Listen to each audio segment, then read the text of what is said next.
Film ఇండస్ట్రీతో పాటు స్కూళ్లు కాలేజీలకు drugs supply చేసింది ఎవరనే దాని మీద ఆరా తీస్తున్నారు ఎక్సైజ్ ఎన్ఫోర్స్మెంట్ అధికారులు.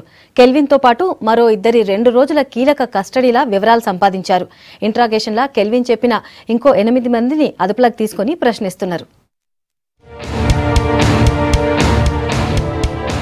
డ్రగ్ రవాణా కేసుల 3 ప్రధాన నిందితుల కస్టడీ ముగిసింది. A1 Kelvin, A2, A3 Khuddin, వాహిద్లను ఎక్సైజ్ ఎన్ఫోర్స్మెంట్ అధికారులు నాంపల్లి ఆబ్కారీ భవన్లో ఇంటరాగేట్ చేశారు. న్యాయవాది సమక్షంలో కెల్విన్ ను విచారించిన స్పెషల్ ఇన్వెస్టిగేషన్ టీం అధికారులు మరిన్ని వివరాలు తెలుసుకున్నారు. 2 రోజుల విచారణలో కొత్తగా 8 మంది పేర్లను కెల్విన్ చెప్పినట్టుగా తెలిసింది. ఆ 8 మందిని కూడా అదుపులోకి తీసుకుని ఇంటరాగేట్ చేస్తున్నారు సిట్ అధికారులు. ఈవెంట్ మేనేజ్మెంట్ చేస్తున్న ఓ మహిళ, సిటీ పబ్బుల్లో పార్ట్నర్లుగా ఉన్న మరో 2, మిగతా 5గురిని ఆఫీసుకు పిలిచి సిట్ బృందం విచారించింది. జర్మనీ, నెదర్లాండ్స్ నుంచి ఆన్లైన్లో డ్రగ్స్ కొన్నట్లుగా కెల్విన్ సిట్ అధికారులకు చెప్పినట్లు సమాచారం.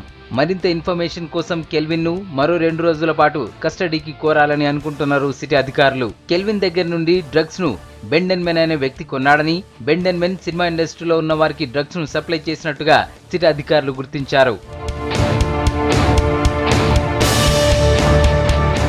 జర్మనీ, బ్రిటన్ నుండి డార్క్ వెబ్సైట్ ద్వారా కొనుగోలు చేసి సొంతంగా డ్రగ్స్ రాకెట్ నడిపిన పీయూష్ ను, బెండెన్ మెన్ ఇద్దరిని కస్టడీలోకి తీసుకొని ప్రశ్నించాలనుకుంటున్నారు సిట్ అధికారులు. స్కూల్స్, కాలేజ్ పిల్లలకు తన నెట్వర్క్ ద్వారా పీయూష్ డ్రగ్స్ సరఫరా చేశాడని అధికారులు గుర్తించారు.